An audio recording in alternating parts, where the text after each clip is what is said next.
ॐ सहनाववतु सहनौ भुनक्तु सह वीर्यं करवावहै तेजस्विनावधीतमस्तु मा विद्विषावहै।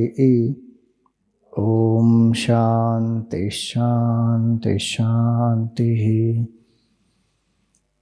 ॐ सदाशिवसमारम्भां शङ्कराचार्यमध्यमाम् अस्मदाचार्यपर्यन्तां वन्दे गुरुपरम्परां। श्रुतिस्मृतिपुराणानाम् आलयं करुणालयं शङ्करं लोकशङ्करं शङ्करं शङ्कराचार्यं केशवं बादरायणं सूत्रभाष्यकृतौ वन्दे भगवन्तौ पुनः पुनः।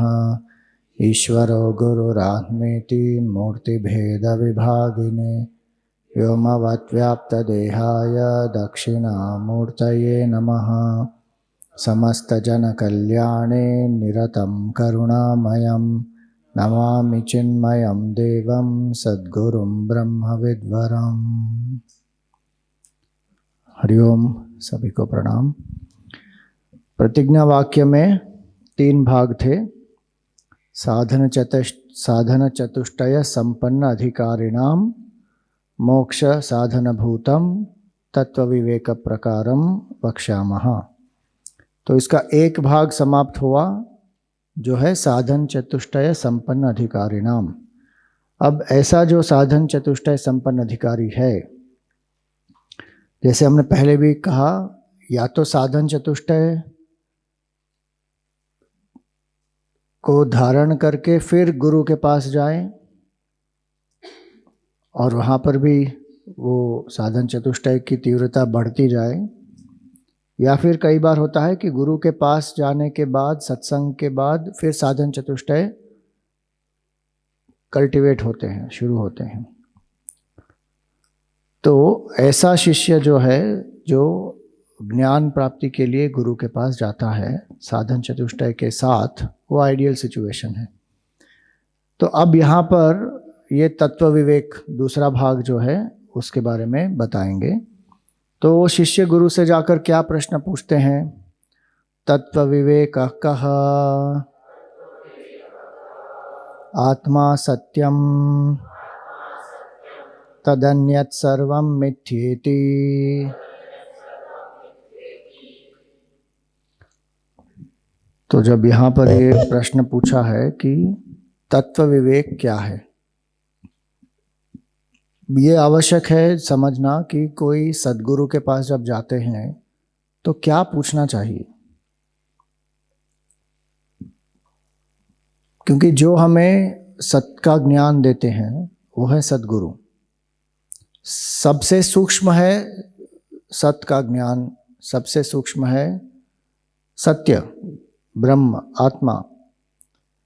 और इनको जानने वाले मिलते नहीं, आसान नहीं होता है ऐसे सद्गुरु को मिलना। अब उनके पास जाकर अगर कोई ऐहिक सवाल पूछते हैं, संसार के बारे में कुछ सवाल पूछते हैं, अपने वर्ल्डली प्रॉब्लम्स के बारे में कोई सॉल्यूशन मांग रहे हैं, तो बहुत अंडर यूटिलाइजेशन हो रहा है वहाँ पर। उनके पास जाकर क्या पूछना चाहिए? सत्य के बारे में पूछना चाहिए। इसलिए यहाँ पर तत्व विवेक का कहा, ये प्रश्न है कि तत्व विवेक कैसे किया जाए।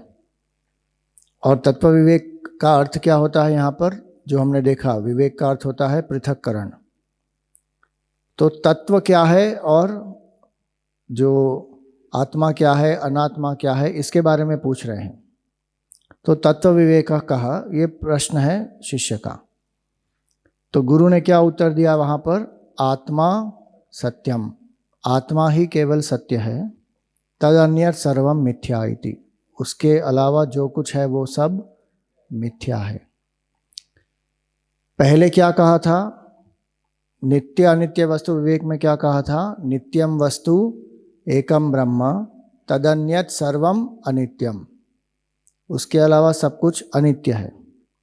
यहाँ पर क्या कहा? आत्मा सत्य है। तो आत्मा और ब्रह्म एक ही हो गए। अब 3 शब्दों की जो व्याख्या है वो हमें स्पष्ट होनी चाहिए। एक है सत, एक है असत और एक है मिथ्या। वेदांत में ये तीन शब्द हैं, उसकी अलग अलग परिभाषा है। तो सत क्या है? जो तीनों कालों में रहता है वो है सत।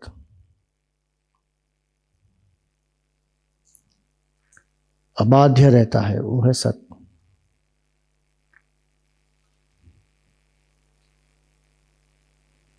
तीनों कालों में जो अबाध्य रहता है, जो परिवर्तित नहीं होता, वो सत्य है।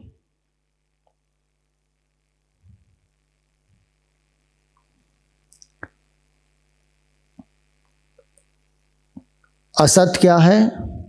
जो तीनों कालों में जिसका अस्तित्व ही नहीं है, उसको कहते हैं असत। असत क्या है? तीनों कालों में जो नहीं है, जिसका अस्तित्व ही नहीं है।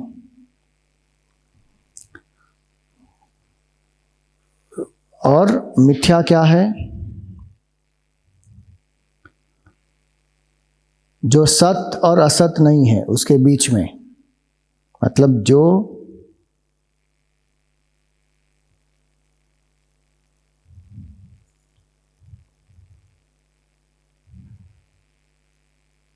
सत भी नहीं और असत भी नहीं।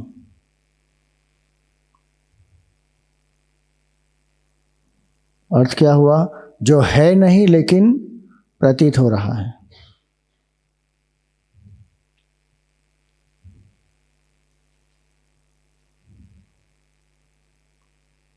वो केवल एक प्रतीति है, वास्तव में नहीं है।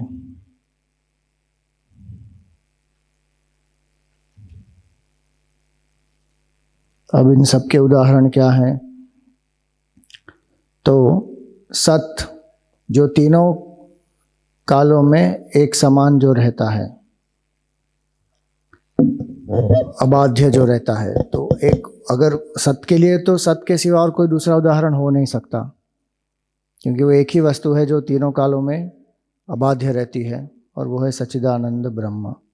लेकिन अगर उदाहरण देना हो तो जैसे मिट्टी का घड़ा है, तो उसमें मिट्टी का जो घड़ा है उसमें सत क्या है? मिट्टी। घड़ा है, वो घड़ा नष्ट हो सकता है, उसकी एक प्लेट बन सकती है, वो नष्ट हो सकती है, उसका एक ग्लास बन सकता है, वो नष्ट हो सकता है। तो ये नाम रूप जो हैं वो नष्ट हो जाएंगे, लेकिन उसमें सत्य क्या है? मिट्टी। असत का उदाहरण अगर हम दें तो क्या है? जैसे मनुष्य के सर पर सींग, उसको सत कह सकते हैं? नहीं। असत कह सकते हैं? तीनों कालों में नहीं है ना। एक बंध्या का पुत्र, बैरन वुमन्स सन और बैरन वुमन्स चाइल्ड, क्या उसको कह सकते हैं सत, असत या सत? असत। जैसे एक आकाश पुष्प, उसको क्या कहेंगे? सत, असत या मिथ्या? असत। आकाश में अपने आप कोई पुष्प नहीं खिलता। तो असत ये है जो किसी काल में नहीं है, तीनों कालों में वो है ही नहीं, असत है वो। और ये मिथ्या क्या है? जो है नहीं वास्तव में। वास्तव का अर्थ क्या होता है? तीनों कालों में। जो तीनों कालों में नहीं रहता, अबाध्य, लेकिन जो प्रतीत होता है, क्योंकि वो नहीं है ऐसा भी नहीं कह सकते और वो सत है वो भी नहीं कह सकते, वो केवल प्रतीति है और परिवर्तनशील है।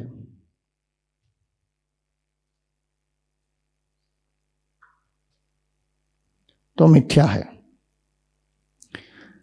तो इसका उदाहरण क्या होगा? जैसे मरुमरीचिका, कोई जाता है मरुस्थल में, डेजर्ट में, और क्या देखता है वहाँ पर? अच्छा दूर वहाँ पर उसको पानी दिख रहा है, लेकिन क्या वास्तव में वहाँ पर पानी है? नहीं है, लेकिन उसको दिख रहा है। क्योंकि वो दिख रहा है, क्या हम कह सकते हैं कि वो सत है? नहीं। क्या हम ये कह सकते हैं कि असत है? असत नहीं कह सकते, क्योंकि उसको दिख रहा है। तो जो नहीं है लेकिन दिख रहा है, उसको क्या कहेंगे? मिथ्या। एक अवश्य चीज जाननी है कि ये जो मिथ्या है, सत या असत, मिथ्या के रूप में क्या प्रतीत होता है?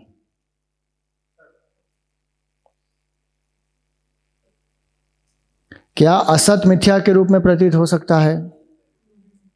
क्यों नहीं हो सकता? तो है ही नहीं।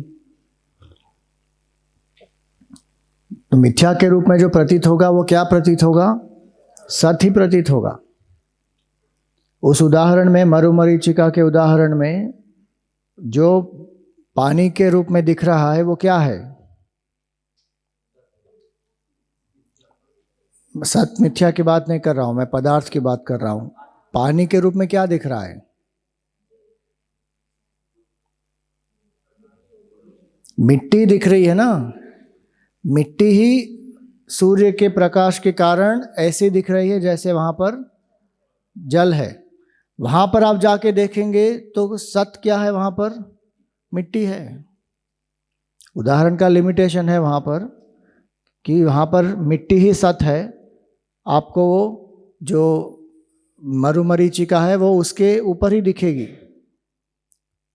कुछ समय तक वो पानी दिखेगा वहां पर, उसके बाद पानी नहीं दिखेगा, लेकिन पहले भी मिट्टी थी, अब भी मिट्टी है, बाद में भी मिट्टी ही रहेगी। इसीलिए उस उदाहरण का लिमिटेशन है कि वहां पर वो मिट्टी सत का प्रतीक है। तो जो मिथ्या है, जो सत नहीं और जो असत नहीं, इसका अर्थ ये नहीं है कि उसका अस्तित्व नहीं है। अगर किसी चीज का अस्तित्व नहीं है तो उसको क्या कहेंगे? असत। मिथ्या का अस्तित्व है क्योंकि प्रतीत हो रही है। तो क्या अस्तित्व है मिथ्या का?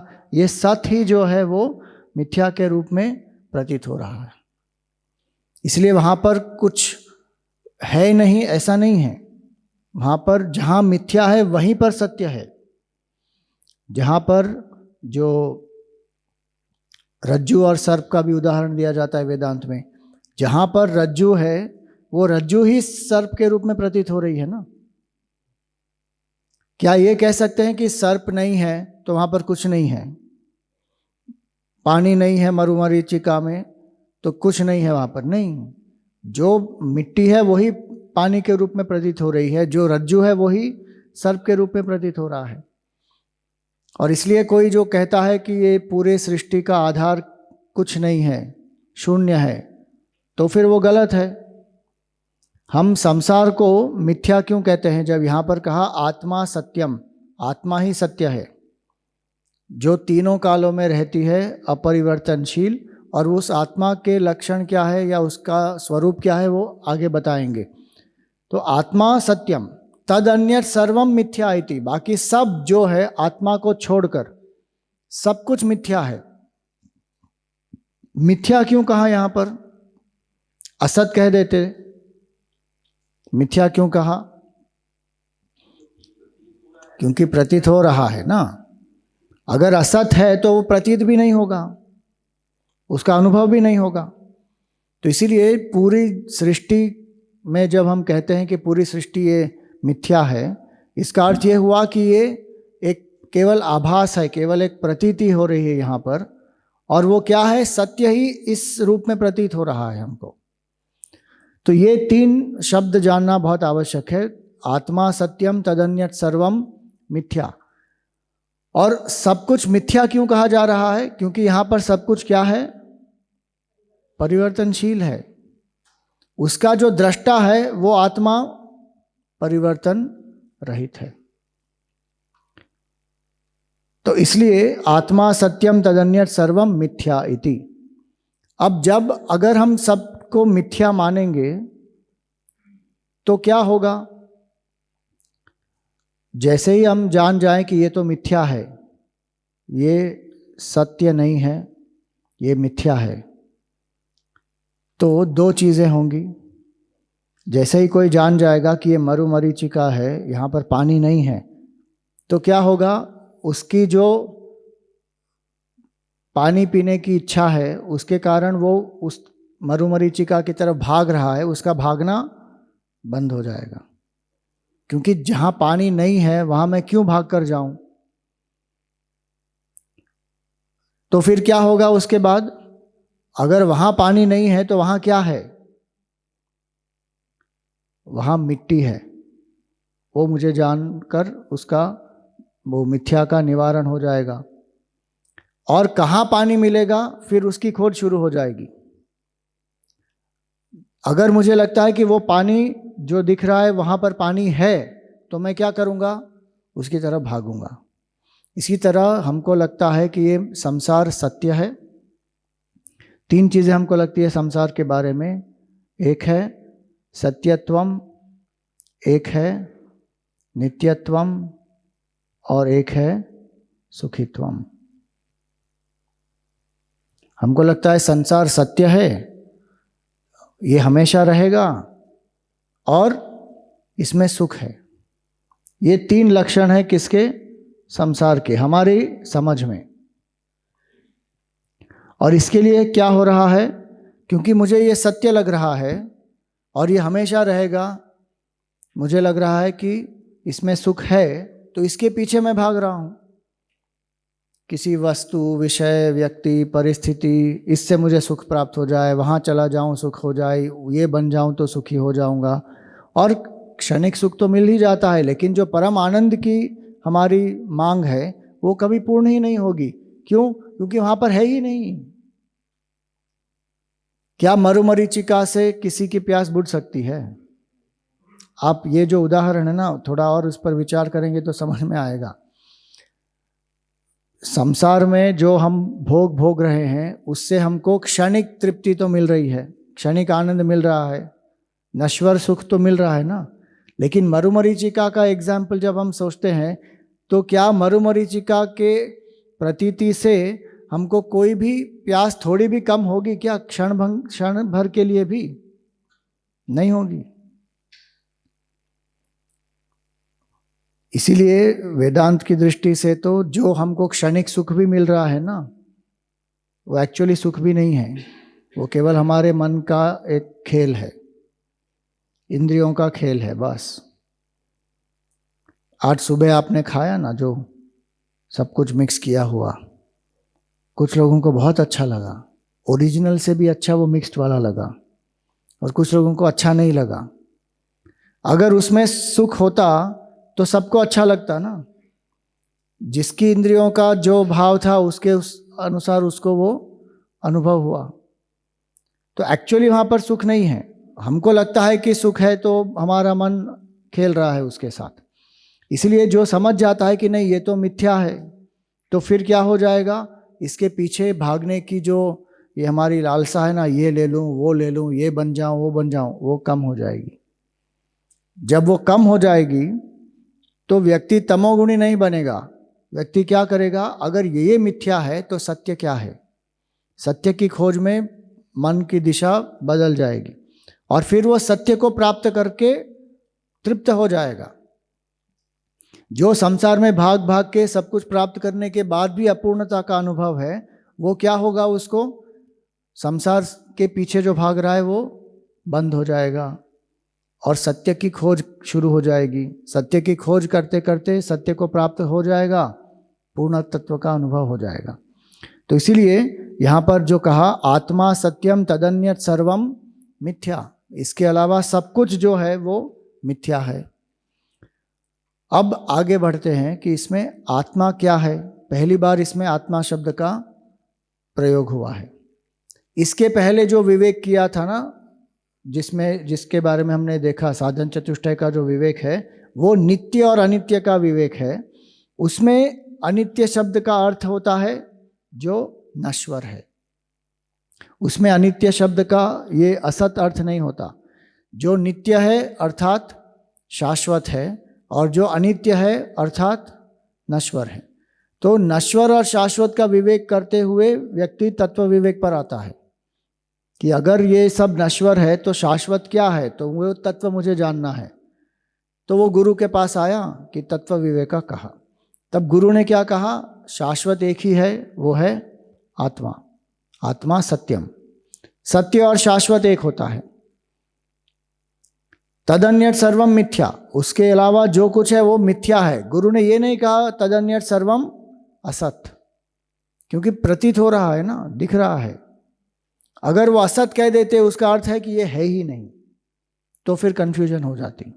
उन्होंने कहा नहीं नहीं, ये प्रतीत हो रहा है इसलिए ये मिथ्या है। अब आत्मा कहा, दोहराइए, आत्मा कहा स्थूल सूक्ष्म कारण शरीराद व्यतिरिक्तः पंचकोशातीतः सन् अवस्थात्रय साक्षी सच्चिदानंद स्वरूपः सन् यस्तिष्ठति स आत्मा। इसको कंठस्थ कर लो, ये आपका होमवर्क है, ठीक है। बंधन से मुक्ति प्राप्त करनी हो तो आत्मा को जानना पड़ेगा। संस्कृत में ही जानना पड़ेगा, क्योंकि हम भारतीयों की आत्मा संस्कृत वाली आत्मा है। मैं विनोद के लिए कह रहा हूं, फिर शुरू मत कर देना लैंग्वेज का प्रॉब्लम है। नहीं, आत्मा किसी लैंग्वेज से बद्ध नहीं है, ठीक है। लेकिन इसको जान लेना, पूरे तत्वबोध का सार ये एक है। अगर इसको नहीं जाना तो कुछ नहीं जाना। क्यों? क्योंकि आत्मा सत्यम तदन्यत सर्वम मिथ्या इति। तो कभी भी रात को उठा दिया ना किसी ने और पूछा आत्मा कहा, स्थूल सूक्ष्म कारण शरीराद व्यतिरिक्तः पंचकोशातीतः सन् अवस्थात्रय साक्षी सच्चिदानंद स्वरूप सन् यस्तिष्ठति स आत्मा। सो जाओ, ठीक है। इतना कंठस्थ हो जाना चाहिए कि आत्मा क्या है।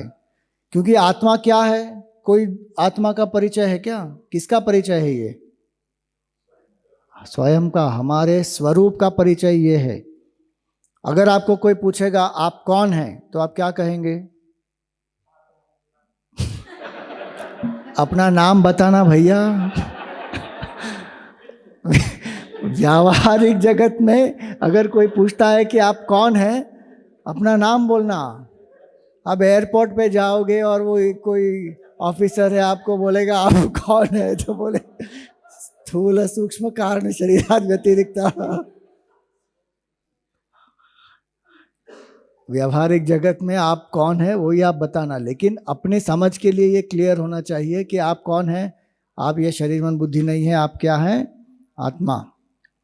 तो ये जो यहाँ पर संकेत किया है आत्मा का, इसमें 3 प्रकार के लक्षण हैं। लक्षण का अर्थ होता है पॉइंटर, संकेत। एक उसको कहते हैं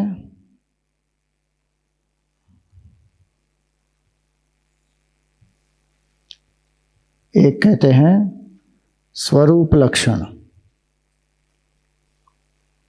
स्वरूप लक्षण का अर्थ होता है जो आत्मा का स्वरूप है उसको डायरेक्टली इंडिकेट करना। जैसे सत, चित और आनंद, ये आत्मा का स्वरूप है। दूसरा होता है तटस्थ लक्षण। तटस्थ लक्षण क्या होता है? जैसे किसी और वस्तु का सहारा लेकर आत्मा का संकेत किया जाता है। तटे स्थित्वा दर्शयति, उसको कहते हैं तटस्थ। जैसे हमने अगर कहा कि चिन्मय विभूति कहाँ है, कौन चिन्मय विभूति क्या है, तो अगर हम कहेंगे कि वो जहाँ पर स्वानुभूति वाटिका है वो चिन्मय विभूति है, तो ये क्या हो गया, चिन्मय विभूति का तटस्थ लक्षण हो गया। स्वानुभूति वाटिका के द्वारा चिन्मय विभूति को हमने बताया। वो घर जिसके ऊपर एक कौवा बैठा है, तो कौवे के द्वारा हमने संकेत किया कि वो घर। अगली बार आप जाओगे 5 घरों में देखोगे अरे कौवा किस पर है, तो कंफ्यूजन हो जाएगी, क्योंकि वो कौवा वहां पर हमेशा रहेगा नहीं। लेकिन उस समय उसके द्वारा संकेत किया गया। ये चिन्मय विभूति का स्वरूप लक्षण क्या होगा कि चिन्मय मिशन का जो विजन सेंटर है वो है चिन्मय विभूति। तो उस चिन्मय विभूति को अपने ही गुणों के आधार पर हमने उसका वर्णन किया, तो वो स्वरूप लक्षण होता है। एक होता है तटस्थ लक्षण। तो यहाँ पर जो कहा गया है कि पंचकोशातीत सन अवस्थात्रय साक्षी, इसको कहते हैं तटस्थ लक्षण। पंचकोशातीत और अवस्थात्रय साक्षी।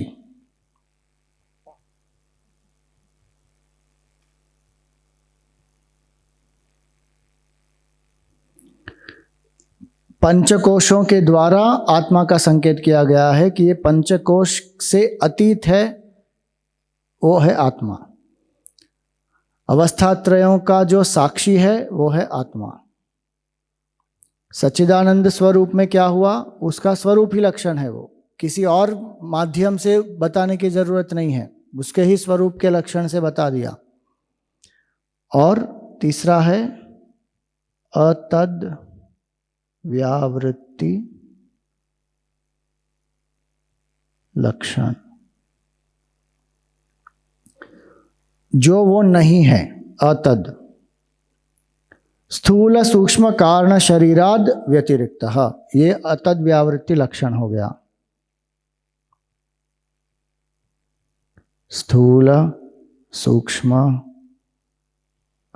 कारण शरीराद व्यतिरिक्तः,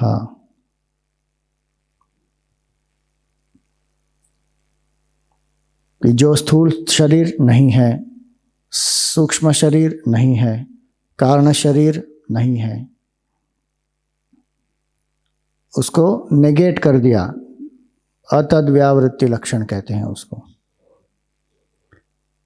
तीनों प्रकार के लक्षण जो हैं वो हमें आत्मा का ही संकेत कर रहे हैं, लेकिन ये जो आत्मा की परिभाषा यहाँ पर दी है उसमें तीनों प्रकार के लक्षण हैं। कुछ श्लोक जो होते हैं उसमें केवल एक होता है या कोई 2 होते हैं, जैसे निर्वाण षटकम जो हम गाते हैं उसमें क्या आता है, चिदानंद रूप शिवोहम शिवोहम। तो ये चिदानंद रूप शिवोहम शिवोहम क्या हो गया, स्वरूप लक्षण हो गया।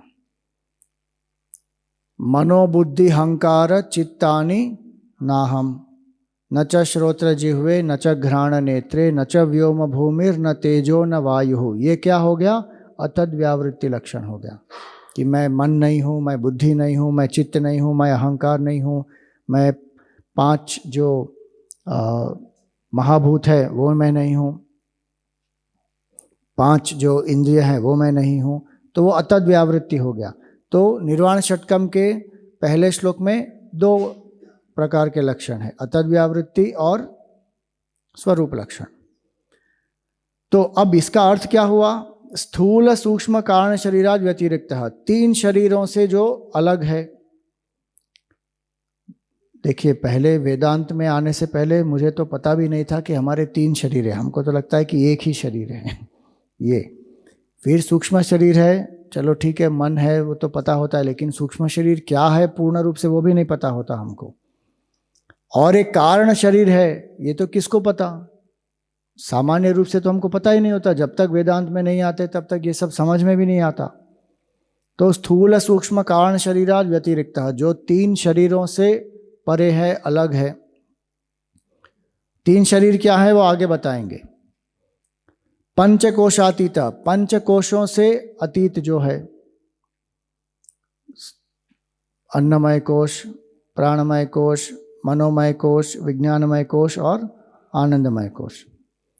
फिर अवस्थात्रय साक्षी, अवस्थात्रय का जो साक्षी है, तीन अवस्थाएं हैं, वो क्या है? जागृत, स्वप्न, सुषुप्ति। चेन्नई में तीन अवस्थाएं क्या है? हॉट, हॉटर, हॉटेस्ट, हमेशा, बस और कुछ होता ही नहीं वहां पर। यहां पर क्या है? अवस्थात्रय साक्षी, तीन अवस्थाओं का वो साक्षी है। और सच्चिदानंद स्वरूप, सच्चित और आनंद जिसका स्वरूप है, इस प्रकार से जो है यस तिष्ठति स आत्मा, उसको आत्मा कहते हैं। तो ये हमारा ही स्वरूप है ये, और इसको जानना यही जीवन का भी लक्ष्य है। अब ये जो परिभाषा है ना आत्मा की, इसके हिसाब से आप देखिए, क्या ये आत्मा कहीं आएगी नहीं, जाएगी नहीं, कलुषित नहीं होगी। इसलिए जब हम आत्मा शब्द का प्रयोग कर रहे हैं तो स्पष्टता होनी चाहिए कि हम आत्मा किसके लिए कह रहे हैं। कोई कहता है मेरी अंतरात्मा पुकार रही है, तो ये आत्मा किसी को नहीं पुकारती। जो पुकार रहा है वो कौन पुकार रहा है? जीव, मन, ठीक है। उस समय व्यक्ति अंतरात्मा से किसको संकेत कर रहा है? मन को संकेत कर रहा है। मेरी आत्मा की आवाज है, तो आत्मा कुछ बोलती नहीं, लेकिन ये क्या कह रहे हैं? ये it is the voice of conscience. तो मन में, बुद्धि में एक जो ज्ञान है वो हमें कह रहा है कि ये करो, ये मत करो। तो बहुत सामान्य रूप से लोग आत्मा शब्द का प्रयोग कर लेते हैं और इसीलिए बहुत सारा कंफ्यूजन होता है। आत्मा केवल हमको अपने स्वरूप के लिए ही उसका प्रयोग करना चाहिए। बाकी चीज़ों के लिए मन है, बुद्धि है, जो अलग अलग जो उसके टर्म्स एंड टर्मिनोलॉजीज है उसका प्रयोग करना चाहिए। तो अब यहाँ पर इतना बता दिया। अब एक एक की व्याख्या जो है वो विस्तार से करेंगे। स्थूल शरीरम किम पंचीकृत पंचमहाभूतैः कृतं सत्कर्मजन्यं सुखदुःखादि भोगायतनं शरीरम् अस्ति, जायते, वर्धते, विपरिणमते, अपक्षीयते, विनश्यति इति षड्विकारवदेतत् स्थूल शरीरम।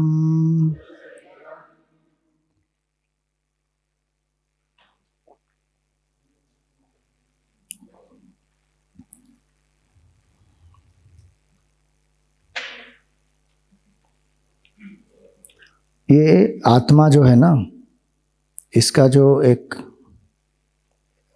मेमोरी एड है, पता है आपको? आत्मा का कोड पता है आपको? आत्मा का कोड नहीं पता? आत्मा का कोड है 3533, ठीक है। ये कोड से आप आत्मा को अनलॉक कर सकते हैं।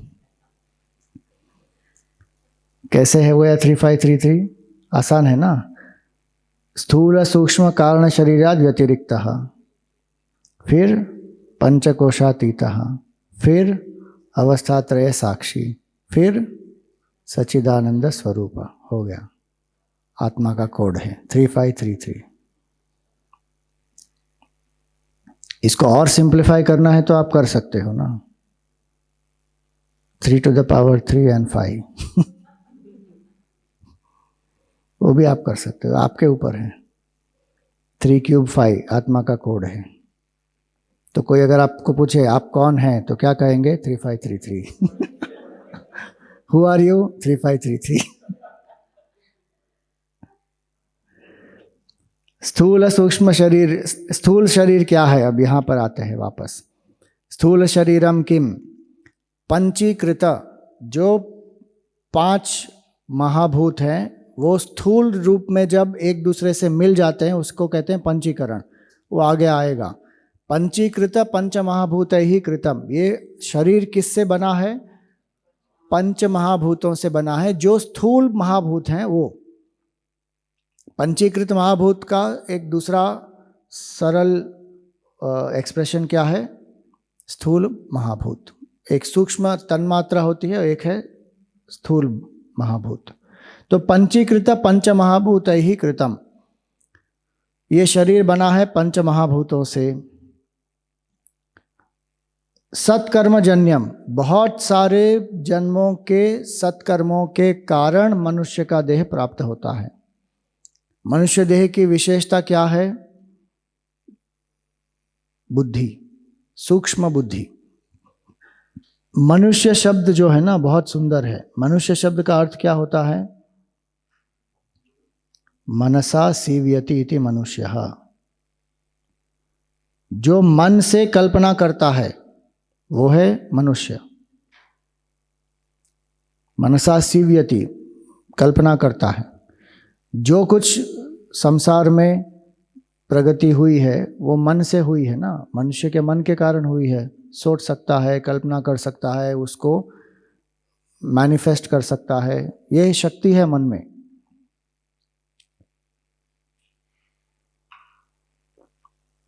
कोई शेर होगा, उसने भर पेट खा लिया किसी हिरण को और बैठा है अभी पेड़ के नीचे, तो क्या वो कल्पना करेगा? कर सकता है कि चलो अब मैं घर बनाऊंगा, फिर मेरे बच्चे होंगे, फिर ये होगा, फिर मेरा इतना साम्राज्य होगा? वो कल्पना ही नहीं कर सकता, लेकिन मनुष्य कर सकता है। तो जो मनसा सीव्यति इति मनुष्यः। और दूसरा एक और उसकी एक और व्याख्या क्या है? जो मनु और शत्रुपा से उत्पन्न हुआ है, उसका अर्थ क्या हुआ? जिसके मन में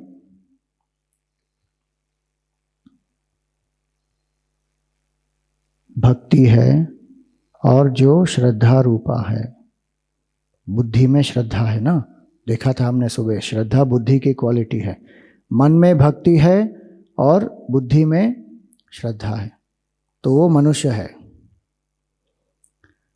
तो जो मनुष्य का देह प्राप्त हुआ है वो 84 लाख योनियों से गुजरकर पहला मनुष्य का देह प्राप्त हुआ है।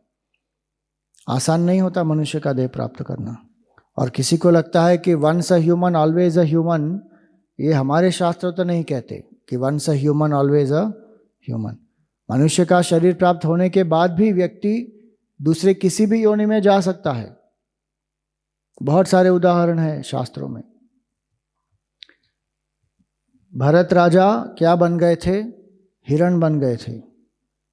जिस महान राजा के पीछे हमारे देश का नाम है भारत, वो भरत राजा, उन्होंने संसार का त्याग किया, तपस्या की, और अकेले जब वन में रहते थे वहाँ एक हिरण के बच्चे के साथ उनका मोह हो गया और उसका ही चिंतन करते करते उनकी मृत्यु भी हो गई। तो अगले जन्म में वो क्या बने? हिरण। लेकिन उनको याद था कि जो जो उन्होंने साधना की है, तो उस हिरण के जन्म में भी उन्होंने बहुत संयम से जीवन जिया और तुरंत उस कुछ दिनों में फिर उसका शरीर का त्याग किया। और वापस जब उन्होंने जन्म लिया तो एक ब्राह्मण के कुल में जन्म हुआ उनका, और वो फिर पूर्ण अनासक्ति के रूप में जीने लगे। तो उनको क्या कहा? जड़ भरत। तो ऐसा नहीं है कि मनुष्य का जन्म प्राप्त हो गया मतलब एक गारंटी है कि मनुष्य से नीचे तो हम जाएंगे ही नहीं। नहीं, कहीं पे भी किसी भी योनि में जा सकते हैं।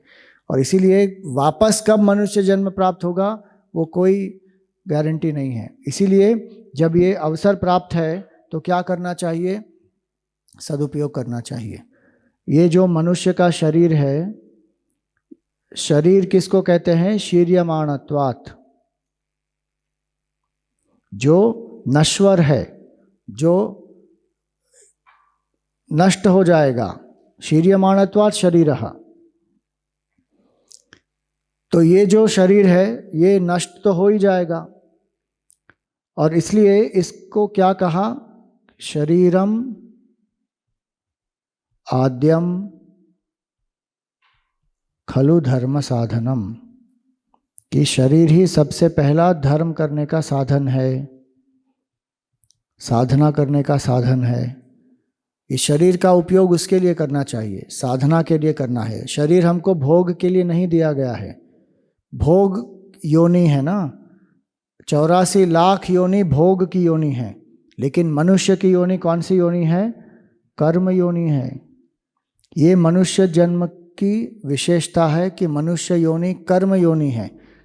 इसका अर्थ क्या हुआ, हम अपने कर्मों का क्षय कर सकते हैं, कर्मों से मुक्त भी हो सकते हैं, और कर्मों को बांध भी सकते हैं। तीनों हम कर सकते हैं। हम आए हैं यहाँ पर कर्म का क्षय करने, उसमें तो कोई संदेह ही नहीं है।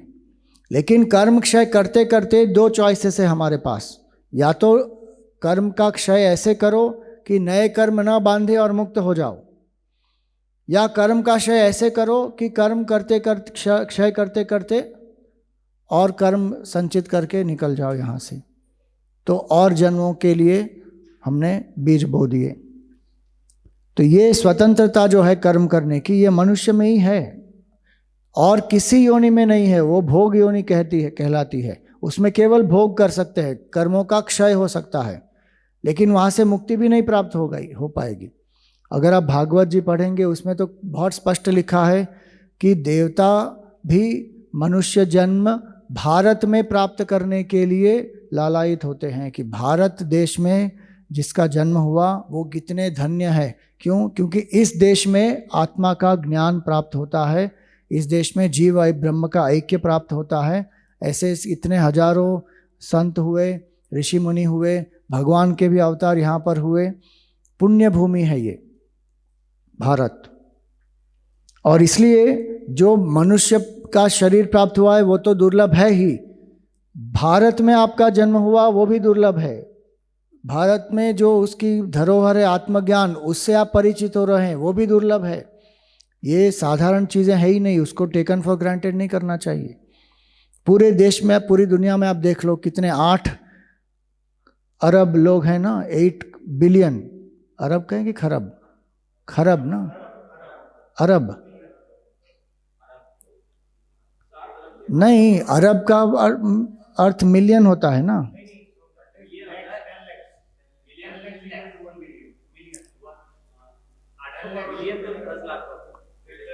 नहीं, 10 लाख, मिलियन हो गया। 100 करोड़ का मतलब, हाँ 1 अरब, तो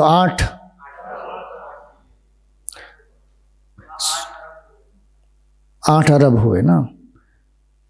उसमें से कितने लोगों को आत्मज्ञान का परिचय होगा, आत्मज्ञान से परिचय होगा? बहुत कम होंगे, गिने चुने लोग।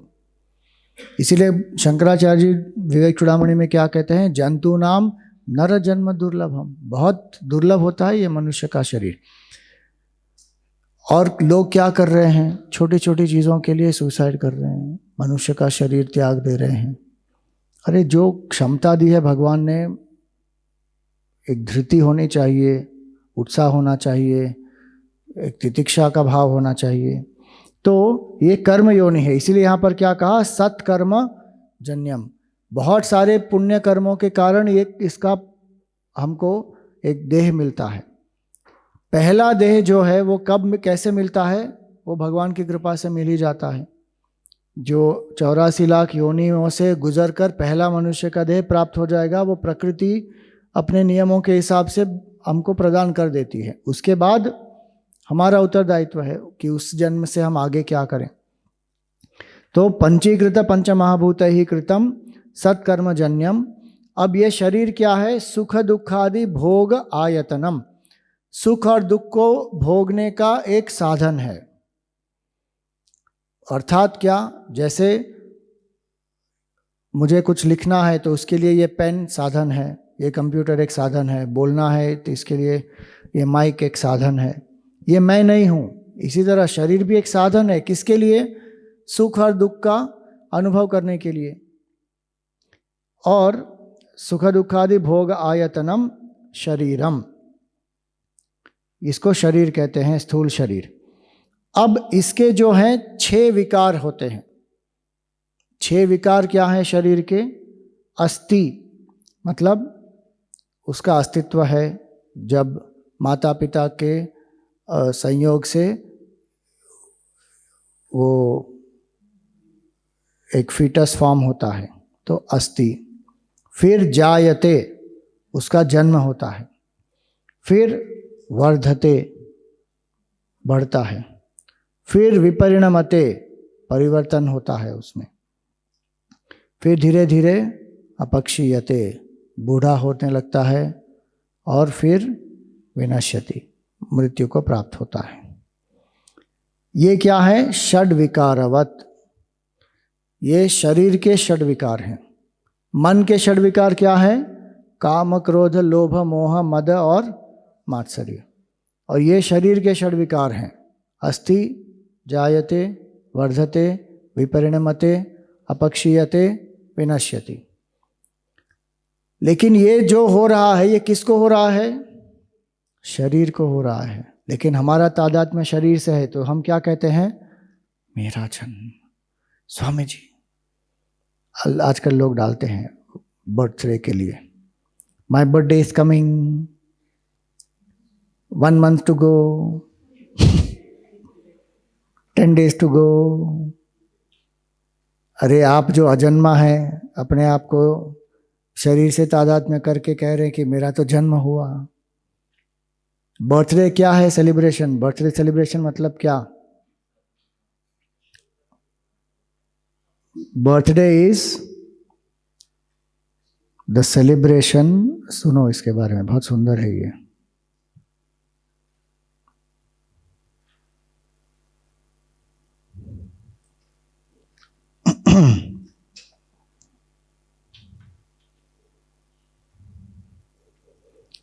The glory of the unmanifest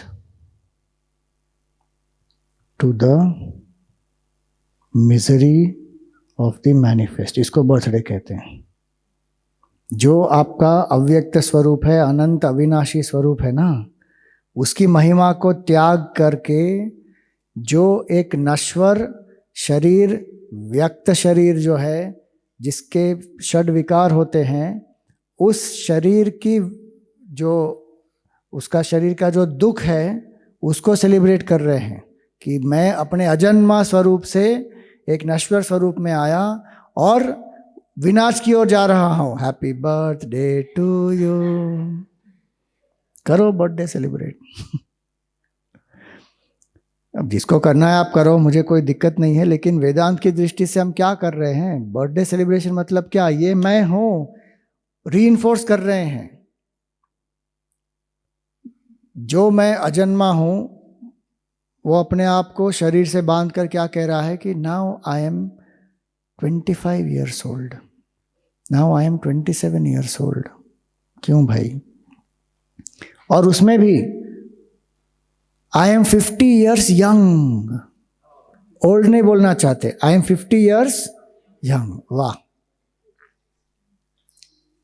ये सब मोह है ना, डेल्यूजन है, और क्या। तो इसीलिए जो कहा यहाँ पर अस्ति, जायते, वर्धते, विपरिणमते, अपक्षीयते, विनश्यति, ये सब जो है शरीर के विकार हैं, मेरे नहीं हैं। मेरा जन्म नहीं होता, मेरी वृद्धि नहीं होती, मेरा परिणाम नहीं होता, मेरा नाश नहीं होता, मैं उसका दृष्टा हूँ। सिंपल। तो ये हो गया स्थूल शरीर। और ये स्थूल शरीर क्या है? यह है संघात। किसका संघात? पंच महाभूतों का संघात। और संघात का एक सूत्र इतना अच्छा है कि संघातस्य परार्थत्वात्, ये एक सूत्र है कि जो भी संघात किया जाता है ना, वो किसी और के लिए किया जाता है। जैसे कार जो है वो अपने लिए नहीं होती है ना, कार में अलग अलग पार्ट्स असेंबल किए जाते हैं तो क्या वो अपने लिए होती है कि कार के यूज़र के लिए होती है? कार के यूज़र के लिए होती है। अब ये जो हॉल बना है ये भी अलग अलग चीज़ों से, जो ईंट है, पत्थर है, पानी है, लोहा है, इन सब का संघात है। तो ये जो संघात है ये अपने लिए है या हमारे लिए है? हमारे लिए है। तो जो भी संघात होता है, संघातस्य परार्थत्वात्, वो दूसरों के लिए होता है। तो ये जो पंचमहाभूत का शरीर बना है ये संघात है, किसके लिए है? ये केवल साधना के लिए है। अपना स्वरूप तो इससे कुछ अलग ही है, लेकिन हम इसी को अपना मान बैठे हैं। ये मैं नहीं हूं, पंचमहाभूतों का संघात है ये। पंचमहाभूत क्या मेरे हैं? सोच लो, क्या पंचमहाभूत मेरे हैं? अगर पंचमहाभूत मेरे नहीं है तो पंचमहाभूत से जो शरीर बना वो मेरा कैसे हो सकता है? लेकिन हम क्या मान रहे हैं? मैं यही हूं। यही भ्रांति है, यही मोह है। तो ये स्थूल शरीर है, ये हमारा स्वरूप नहीं है, ये हमारा केवल एक साधन है। और इसका अर्थ ये नहीं होता कि शरीर का तिरस्कार करें। शरीर का ध्यान रखना है, क्योंकि ये धर्म का साधन है। सबसे पहला साधन शरीर है। अगर आपका शरीर स्वस्थ नहीं होगा तो क्या आप ध्यान कर पाएंगे? नहीं हो पाएगा।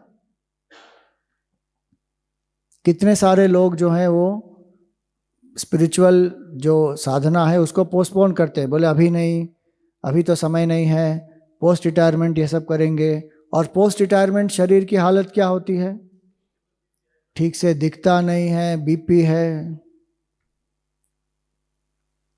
जैसे आदमी बढ़ता है ना, वैसे ही बहुत धनवान होता है। कैसे? बाल में चांदी, दांत में सोना, ब्लड में चीनी, किडनी में पत्थर। यही होने वाला है। जैसे जैसे वृद्धि होती है ना उम्र की, व्यक्ति धनवान होते जाता है। उस परिस्थिति में कौन सी साधना करेंगे? बैठ के हॉस्पिटल के चक्कर लगाते रहेंगे, और क्या। खड़े रहे नहीं रह पाते हैं। भजगोविंद में क्या कहा शंकराचार्य जी ने? वृद्धो याति गृहीत्वा दंडम तदपि न मुंचति आशा पिंडम। हमको लगता है कि वृद्धावस्था में सभी आशाओं का त्याग करके मोक्ष की प्राप्ति के लिए जाएंगे। कोई आशाओं का त्याग नहीं होता। डेंचर लगा के पिज्ज़ा खाने का मन होता है, बोटॉक्स ट्रीटमेंट करते रहते हैं, पूरे दुनिया में इधर उधर भटकते रहते हैं। कौन, कितने लोग जो हैं वो साधना कर रहे हैं, देखो आप। वृद्धावस्था में कुछ कर रहे हैं, ऐसा नहीं कर रहे, लेकिन अगर हम ये सोचते हैं कि वृद्धावस्था में होगा, कुछ नहीं होगा। तो ये शरीर है, इसका शरीर का धर्म है, इसका ध्यान रखना है। शरीर का ध्यान रखने के लिए क्या करना चाहिए? ये फॉर्मूला है FEST। फेस्ट का अर्थ होता है उत्सव। अगर आपको शरीर का ध्यान रखना है, शरीर को सेहतमंद बनाना है, तो क्या करना चाहिए? फूड सात्विक होना चाहिए जितना हो सके। एक्सरसाइज, व्यायाम करना है। दिन में मिनिमम आधा घंटा, और उसमें भी 2 प्रकार का व्यायाम है, एक है कार्डियो और एक है स्ट्रेंथ ट्रेनिंग। ये दोनों की आवश्यकता होती है। केवल कार्डियो से काम नहीं चलेगा। स्वामी जी मैं चलता हूँ 5 किलोमीटर हर रोज, अच्छा है करो, लेकिन स्ट्रेंथ ट्रेनिंग करनी पड़ेगी, तभी मसल लॉस नहीं होगा। और जैसे जैसे बढ़ते हैं उम्र में, स्ट्रेंथ ट्रेनिंग की और आवश्यकता होती है। मैं भागता हूँ, मैं स्विमिंग करता हूँ, मैं चलता हूँ, ये कार्डियो हो गया, ये तो अच्छा है, लेकिन केवल ये पर्याप्त नहीं होगा। स्ट्रेंथ ट्रेनिंग वो केवल जिम में होता है ऐसा नहीं है। आप जो योग करते हैं वो भी एक प्रकार की स्ट्रेंथ ट्रेनिंग होती है, अपना ही बॉडी का वेट लिफ्ट होता है उसमें। तो फूड, एक्सरसाइज, फिर स्लीप, सही समय पर सही मात्रा में सोना चाहिए। 12 बजे के पहले आप जितना सोएंगे उतना बेटर है। जो हार्मोन्स रात को सेक्रीट होते हैं वो दिन में सेक्रीट नहीं हो सकते। अगर हमको लगता है कि केवल 8 घंटे की नींद चाहिए या 6 घंटे की चाहिए, दिन में कभी भी हम ले सकते हैं, ऐसा नहीं होता। फूड, एक्सरसाइज, स्लीप और ट्रेनिंग द सेंसेस, इंद्रियों को संयमित करना पड़ेगा। ये 4 चीजें अगर हम करेंगे तो शरीर जो है वो स्वस्थ रहेगा। सो इसको कहते हैं फेस्ट, नहीं तो क्या होगा, body will be a paste, परेशान कर देगा हमको, पूरा समय इसी के पीछे जाएगा, फिर इसी की देखभाल करो, इसी को दवाई दो, इसी को सुलाओ, इतनी सुस्ती है, मंदी है, क्या कुछ नहीं कर पाएंगे उसमें। तो शरीर माध्यम खरु धर्म साधनम, मैं शरीर नहीं हूं, क्यों? क्योंकि शरीर क्या है, दृश्य है, जड़ है, विकारी है, ये मैं नहीं हूं, मैं इनका साक्षी हूं। लेकिन शरीर क्या है, एक साधन है, साधनम। अब ये शरीर जो है, ये हम क्या कहते हैं, इसी शरीर में भगवान का वास है। देहो देवालय प्रोक्तः जीवो देव सनातनः, ये जो शरीर है इसमें भगवान का वास है। क्यों? क्योंकि मनुष्य शरीर में ही इसको हम पहचान सकते हैं। अब ये शरीर तो केवल एक स्थूल ढांचा है, इसके अंदर जो काम कर रहा है वो कौन काम कर रहा है, वो है सूक्ष्म शरीर। तो सूक्ष्म शरीरम किम अपंचीकृत पंचमहाभूतैः कृतं सत्कर्मजन्यं सुखदुःखादि भोगसाधनं पंचज्ञानेन्द्रियाणि पंचकर्मेन्द्रियाणि पंचप्राणादयः मनश्च एकं बुद्धिश्च एका एवं सप्तदशकलाभिः सह यत्तिष्ठति तत्सूक्ष्मशरीरम्। तो ये सूक्ष्म शरीर क्या है? तो कहा, सबसे पहले इसको सूक्ष्म शरीर क्यों कहते हैं? क्योंकि जो स्थूल शरीर है वो इंद्रियों से दिखता है, गोचर है। सूक्ष्म शरीर जो है वो इंद्रिय गोचर नहीं है, इसलिए उसको सूक्ष्म कहते हैं। और बहुत अच्छा है कि ये इंद्रिय गोचर नहीं है। सोच लो, अगर हमको एक दूसरे का मन दिख जाता, कितने प्रॉब्लम हो जाते। कोई बोलता है, एक दूसरे से जब मिलते हैं तो कोई कहता है, oh I am so happy to meet you, hi, और अंदर क्या सोच रहा है, अरे गधे क्यों आया मेरे सामने मन में ये विचार चल रहा है, लेकिन बाहर क्या बोल रहा है, I am so happy to meet you. आहा, अच्छा है, दिख नहीं रहा। एक तरह से अच्छा नहीं भी है, क्योंकि अगर दिख जाता तो वास्तविकता पता चल जाती, धोखा नहीं होता ना जीवन में, वो भी एक पक्ष है। तो सूक्ष्म शरीर जो है ये एकदम सूक्ष्म है, हमको इंद्रियों से दिखता नहीं है। लेकिन इंद्रियों से दिखता नहीं है इसका अर्थ ये नहीं है कि वो नहीं है, अनुभव हो रहा है। तो किससे बना हुआ है ये? अभी देखिए, आज तक अभी साइकोलॉजी धीरे धीरे मन के बारे में एक्सेप्ट कर रहा है, लेकिन साइंस मन को एक्सेप्ट नहीं करता, वो केवल ब्रेन को एक्सेप्ट करता है।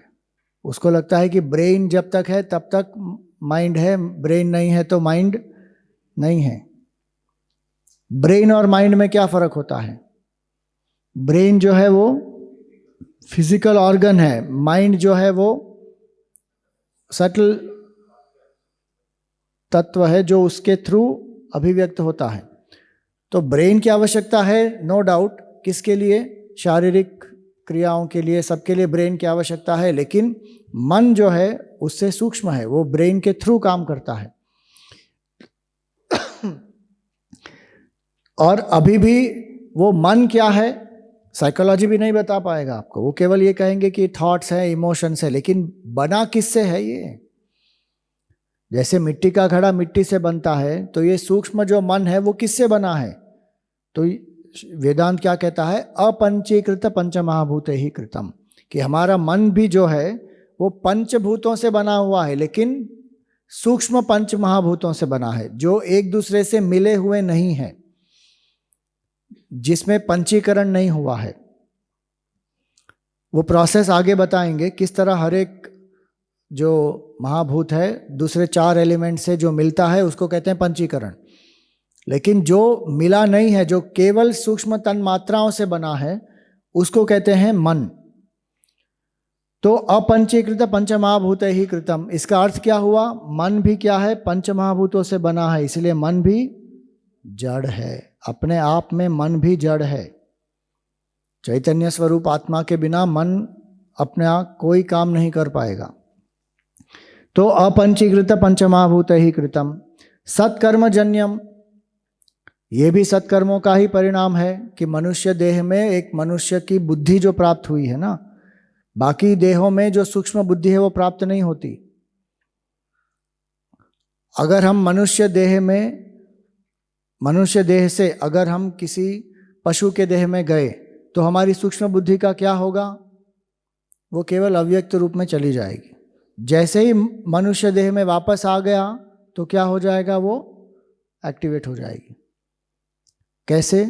जैसे हम सिम जो होता है ना, आजकल जो 5G मॉडल का जो फ़ोन है, उसमें जो 5G सिम अगर आपने डाल दिया तो 5G नेटवर्क एक्टिवेट हो जाएगा। अगर वही आपने निकाल कर एक 4G मॉडल में डाल दिया तो क्या होगा? वो 5G डीएक्टिवेट हो जाएगा, वो आप नहीं यूज़ कर पाएंगे। तो क्या कौन सा नेटवर्क पकड़ेगा? 4G पकड़ेगा बस। उसका अर्थ ये नहीं है कि उसकी क्षमताएं वहाँ पर ख़त्म हो गई, वो है उसमें, लेकिन वो इक्विपमेंट की इतनी लिमिटेशन है बस। इसी तरह तो जो मन होता है वो सत्कर्मजन्य है। मनुष्य शरीर में जो मन प्राप्त हुआ है वो जो बुद्धि है, इसलिए बुद्धिश्चय का लिखा यहाँ पर। तो अपंचीकृत पंचमहाभूत ही कृतम सत्कर्मजन्यम सुख दुखादि भोग साधनम, सुख दुख का जो भोक्ता है ना, वो भोक्ता कौन है? वो मन है। हमको अनुभव करने का एक साधन जो दिया है भगवान ने, स्थूल शरीर में वो क्षमता नहीं है जब तक मन उसके पीछे नहीं होता तब तक। जैसे कोई क्लोरोफॉर्म में है और ऑपरेशन हो रहा है तो क्या उसको दर्द का अनुभव होगा? नहीं होगा। क्यों? क्योंकि कुछ समय के लिए वो ब्रेन को नम कर दिया है, मन उसके द्वारा काम नहीं कर रहा है। तो शरीर में जो भी किया जा रहा है उसका दुख या उसका कष्ट हमको अनुभव में नहीं आ रहा। तो इसीलिए वो सुख दुखादि भोग साधनम, शरीर के द्वारा जो सुख और दुख का भोग कर रहा है वो कौन है? वो सूक्ष्म शरीर है। सुख दुखादि भोग साधनम। अब इसके पार्ट्स क्या हैं? जैसे शरीर के पार्ट्स है ना, एक सर है, 2 हाथ हैं, 2 पैर हैं।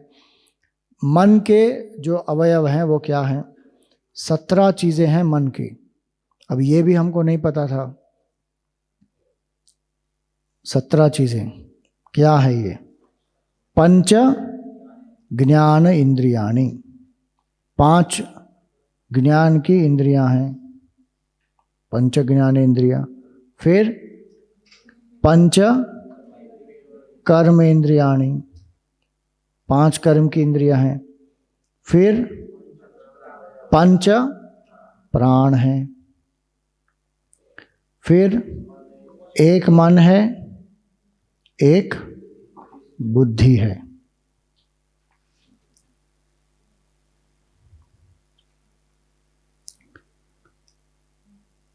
और आगे अगर विस्तार करना हो तो एक चित्त भी है और एक अहंकार भी है। तो ये 2 को मिलाएंगे तो टोटल क्या हो जाएगा? 19। इसका कोड क्या है?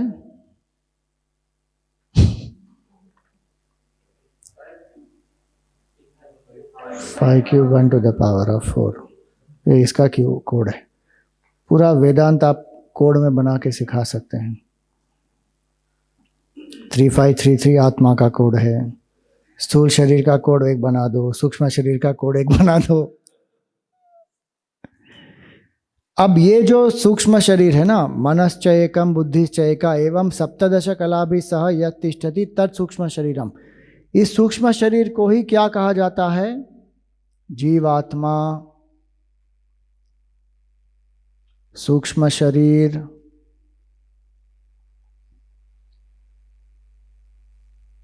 इंडिविजुअल, स्मॉल आई, ये सब क्या है? सूक्ष्म शरीर ही है। तो जो मृत्यु के समय होता है वो क्या होता है? सूक्ष्म शरीर और कारण शरीर स्थूल शरीर को छोड़कर जाते हैं। आत्मा कहीं नहीं जाती भाई साहब, आत्मा एक ही है, आत्मा कहीं जा ही नहीं सकती। तो जो जा रहा है वो कौन जा रहा है? जीवात्मा, सूक्ष्म शरीर। और ये जीवात्मा कौन है? जो आत्मा, परम आत्मा जो है, एक सच्चिदानंद स्वरूप जो आत्मा एक ही है, वही जब शरीर में तादात्म्य उसका होता है तब वो क्या बनता है? जीवात्मा। जो कल देखा था ना हमने, सूर्य जब प्रतिबिंबित होता है तो वो प्रतिबिंब जो है, क्या वो सूर्य के समान है? सूर्य ही है, उसका प्रतिबिंब सूर्य का ही है, लेकिन वो एक छोटे से घड़े में प्रतिबिंबित हो रहा है। क्या इतना बड़ा सूर्य छोटे से घड़े में ऐसे ट्रैप हो सकता है? वो हो नहीं सकता। लेकिन वो वहाँ पर एक आभास हो रहा है, क्योंकि प्रतिबिंब हो रहा है। क्यों? क्योंकि वहाँ पर पानी है। क्या सूर्य का प्रतिबिंब यहाँ पर इस जगह पे होगा?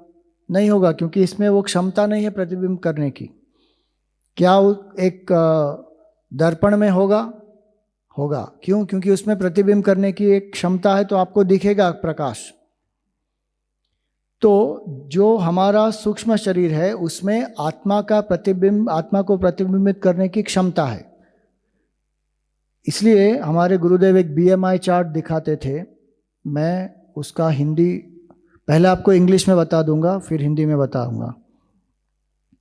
ओम जो है वो है आत्मा, V है वासनास, B है बॉडी, M है माइंड, I है इंटेलेक्ट, फिर परसीवर, फीलर, थिंकर, और फिर ऑब्जेक्ट्स, इमोशंस एंड थॉट्स।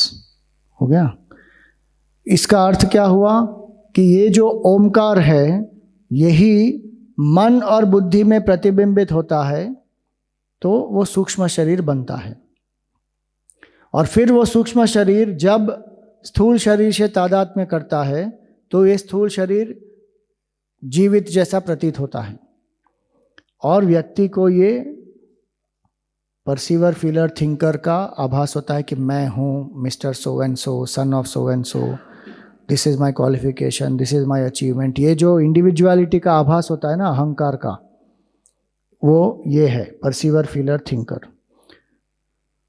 कौन है ये परसीवर, फीलर, थिंकर? ये आत्मा ही है, जो सच्चिदानंद स्वरूप आत्मा है। एक सूक्ष्म शरीर और एक स्थूल शरीर से उसका तादात्म्य हुआ है, तो वो अपने आप को इतना परिच्छिन्न मान रहा है। और अपने आप को परिच्छिन्न मान रहा है तो फिर पूर्ण होने के लिए क्या कर रहा है? ऑब्जेक्ट, इमोशंस एंड थॉट्स में से ज़्यादा सुख प्राप्त करने की इच्छा है उसको, लालसा है, प्रयास कर रहा है। ये सिंपल है समझना, कोई कठिनाई है इसमें? और हर एक व्यक्ति अलग अलग चीज़ों से अपना सुख प्राप्त करना चाहता है। क्यों? उनकी वासनाओं के अनुसार। तो इसको कहते हैं BMI चार्ट। इसको ही अगर हिंदी में लिखा जाए तो क्या होगा? इंग्लिश का हो गया, आपने लिख लिया, आई कैन मूव अप। हाँ, हिंदी में अगर लिखेंगे तो ओम वासना, सो श का अर्थ हुआ यहाँ पर शरीर, फिर मन, और धी मतलब बुद्धि। शरीर, मन, बुद्धि। लेकिन बुद्धि में ये बुद्ध आपको नहीं मिलेगा, जो शॉर्ट फॉर्म जो होगा ना उसमें धी होता है।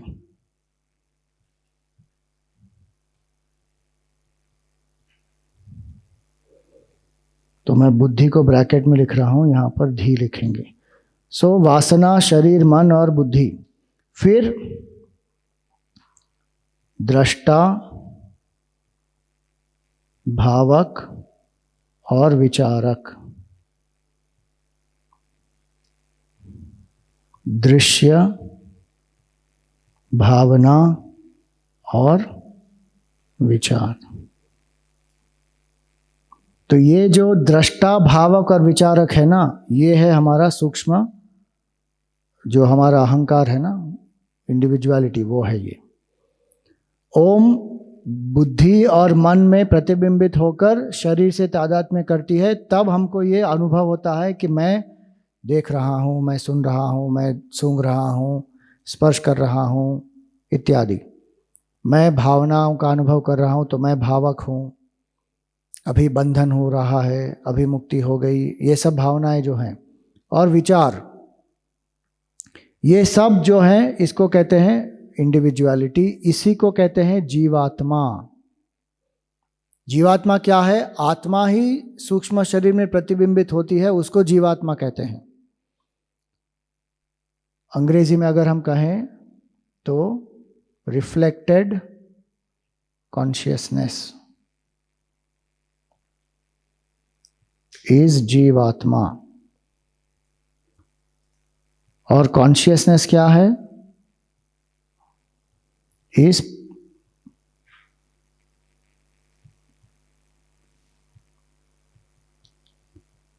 परमात्मा ही है कॉन्शियसनेस। तो ये बिल्कुल नहीं भूलना चाहिए। रिफ्लेक्टेड कॉन्शियसनेस को क्या कहते हैं? जीवात्मा। और कॉन्शियसनेस को क्या कहते हैं? परमात्मा। अब रिफ्लेक्टेड कॉन्शियसनेस एक होगी या ज्यादा होगी? जितने जीव हैं उतनी जीवात्मा, जितने घड़े हैं उतने प्रतिबिंब। 100 घड़े हैं तो 100 प्रतिबिंब। क्या वो सूर्य से अलग हुए हैं कि जिसको प्रतिबिंब को जाकर सूर्य से मिलना है? अलग तो नहीं हुए, वो तो पहले से ही सूर्य ही है। तो प्रतिबिंबित हो रहा है वो भी सूर्य ही प्रतिबिंबित हो रहा है। इसी तरह हमारी कोई जीवात्मा छोटी सी जीवात्मा है, फिर वो जाएगी बड़ी जीवात्मा से परमात्मा से मिल जाएगी, ऐसा कुछ नहीं होता। केवल तादात्म्य खत्म हो जाएगा कि मैं ये शरीर मन बुद्धि हूँ, व्यक्ति जान लेगा कि अरे मेरा स्वरूप तो आत्मा है। तो ये समझना है। तो इसी को हम कहते हैं ये है सूक्ष्म शरीर। और ये सूक्ष्म शरीर ही हमारे अनुभवों को, जो भी हम अनुभव करते हैं सूक्ष्म शरीर के कारण, इसमें विचार हैं, भावनाएं हैं, प्राण हैं इत्यादि। इसके बारे में थोड़ा और हम देखेंगे शाम को। आज जो पूजा हो जाएगी उसके बाद वापस हम तत्वबोधि कंटिन्यू करेंगे। अगर कोई प्रश्न होंगे तो आप लिख के दे दो, उसको हम आखिरी में देख लेंगे। ओम पूर्णमदः पूर्णमिदं पूर्णात् पूर्णमुदच्यते पूर्णस्य पूर्णमादाय पूर्णमेवावशिष्यते। ओम शांति शांति शांतिः। हरिः ओम। श्री गुरुभ्यो नमः। हरिः ओम।